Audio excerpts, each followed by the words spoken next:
कश्मीर में ससुराल। साक्षी दिल्ली की एक आम लड़की थी जो अपने छोटे से परिवार में पली बड़ी थी। पढ़ाई पूरी करने के बाद उसने एक मल्टीनेशनल कंपनी में नौकरी शुरू की। उसका सपना था कि वह अपने माता पिता के लिए एक अच्छा घर खरीदे और उनकी देखभाल करे। लेकिन जैसा कि भारतीय परिवारों में होता है, साक्षी के माता पिता ने उसकी शादी के बारे में सोचना शुरू कर दिया। एक दिन उसकी माँ ने उसे बताया कि उन्होंने उसके लिए एक रिश्ता देखा है। लड़के का नाम आर्यन था और वह कश्मीर का रहने वाला था। साक्षी को ये सुनकर थोड़ा अजीब लगा। दिल्ली की भीड़-भाड़ और आधुनिक जीवन शैली में पली बड़ी साक्षी को कश्मीर के बारे में ज्यादा जानकारी नहीं थी। लेकिन जब उसने आर्यन से बात की, तो उसे महसूस हुआ कि आर्यन न केवल एक अच्छा इंसान था, बल्कि उसकी सोच और स्वभाव भी साक्षी से मेल खाते थे। कुछ महीनों के बाद दोनों की शादी हो गई। शादी के बाद आर्यन साक्षी को लेकर कश्मीर आ गया। पहला दिन कश्मीर में। कश्मीर पहुंचते ही साक्षी ने जो देखा, वह उसकी कल्पना से परे था। ऊंचे ऊंचे पहाड़, चारों तरफ बर्फ से ढके पेड़ और बहती हुई झेलम नदी। ऐसा लग रहा था जैसे वह किसी सपने में आ गई हो। आर्यन का घर श्रीनगर के पास एक छोटे से गांव में था। साक्षी का स्वागत पूरे परिवार ने बहुत गर्मजोशी से किया। आर्यन की माँ रजनी देवी एक सादगी पसंद महिला थीं, जबकि उसके पिता करण सिंह एक सेवानिवृत्त स्कूल टीचर थे। परिवार में आर्यन की छोटी बहन नेहा भी थी, जो कॉलेज में पढ़ती थी। साक्षी को कश्मीरी रीति रिवाजों के बारे में ज्यादा जानकारी नहीं थी, लेकिन रजनी देवी ने उसे हर चीज प्यार से सिखाई। पहले दिन ही उन्होंने साक्षी को कश्मीरी कहवा और वाजवान के स्वाद से परिचित कराया। नई जिम्मेदारियां। कुछ ही दिनों में साक्षी को समझ में आ गया कि गांव की जिंदगी दिल्ली से बहुत अलग थी। सुबह जल्दी उठना, खेतों में काम करना और घर के कामों में हाथ बंटाना, ये सब साक्षी के लिए नया था।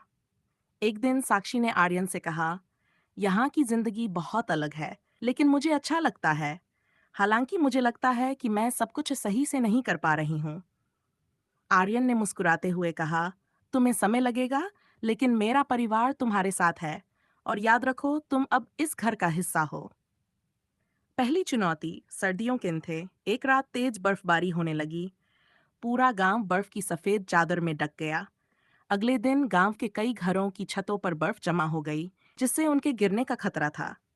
आर्यन और साक्षी ने मिलकर अपने घर की छत पर जमी बर्फ को हटाया।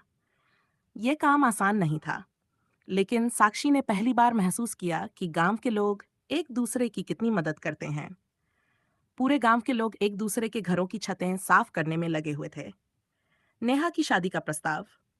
कुछ महीनों बाद आर्यन की बहन नेहा के लिए एक शादी का प्रस्ताव आया। लड़का एक बड़े शहर में नौकरी करता था। साक्षी ने महसूस किया कि रजनी देवी इस रिश्ते को लेकर थोड़ी चिंतित थीं। उन्होंने साक्षी से कहा, शहर की लड़कियां तो बड़े शहरों में आसानी से ढल जाती हैं, लेकिन नेहा क्या वहां खुश रह पाएगी? साक्षी ने मुस्कुराते हुए जवाब दिया, मान जी, नेहा बहुत समझदार है और रिश्ते प्यार और समझ से चलते हैं। उसे बस आपके आशीर्वाद की जरूरत है। ये सुनकर रजनी देवी का मन हल्का हुआ। नेहा की शादी धूमधाम से हुई और सबने साक्षी की तारीफ की कि उसने हर इंतजाम में बढ़ चढ़कर हिस्सा लिया। साक्षी की पहचान। धीरे धीरे साक्षी ने गांव में अपनी एक अलग पहचान बना ली। उसने गांव की महिलाओं को स्वरोजगार के लिए प्रेरित करना शुरू किया। वह महिलाओं को कढ़ाई और सिलाई सिखाने लगी, जिससे वे अपने परिवारों की आर्थिक मदद कर सकें। आर्यन को अपनी पत्नी पर गर्व होने लगा।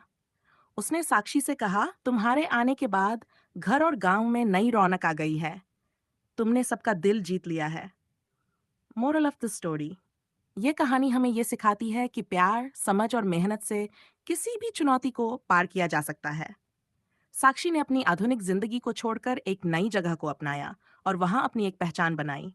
कश्मीर की खूबसूरती के साथ साथ वहां के रिश्तों की मिठास भी हमें यह समझने में मदद करती है कि जिंदगी का असली सुख परिवार और समाज के साथ जुड़कर जीने में है।